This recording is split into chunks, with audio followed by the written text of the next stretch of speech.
Hi everybody and welcome back to another video. In today's video I'm going to show you how to back up Google Messages to Google Drive. So first I want you to get through your Google Drive, tap on it. Yeah, and here I want you to go to the top right left corner, and tap on these three vertical lines, and once you do that you will see backups option right here. Alright, so tap on the backup option. Yeah, and it will show you the devices that you logged in with your Gmail. So let's go through our device.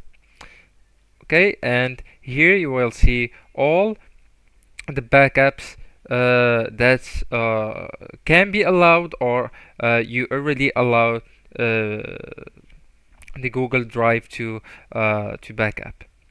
So here I want you to go to these 3 points on the top right corner, tap on it, and then go into backup settings, the second option.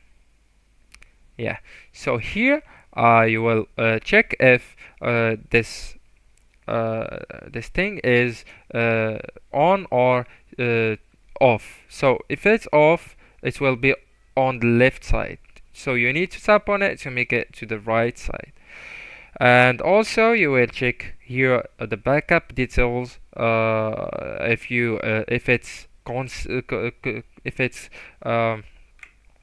concern the messages and MMS messages or not. So if the SMS and MMS messages is on the backup details, so it's okay. You just need to turn that option on, and it will back up your Google messages automatically. And also, guys, you can go back. Yeah, okay. One thing, you need to turn that one to on. So the backup using mobile or Metroid Wi-Fi data will be automatically backed also. Okay, so I have a bonus. You can go to your Google Messages app, and here you can for example choose a message just like that and share it with your Google Drive, just like that, and click on save, and it will be registered on your Google Drive or saved. Anyways, guys, that's the video. Don't forget to like, subscribe, and share that video with your beloved ones, and thank you so much for watching.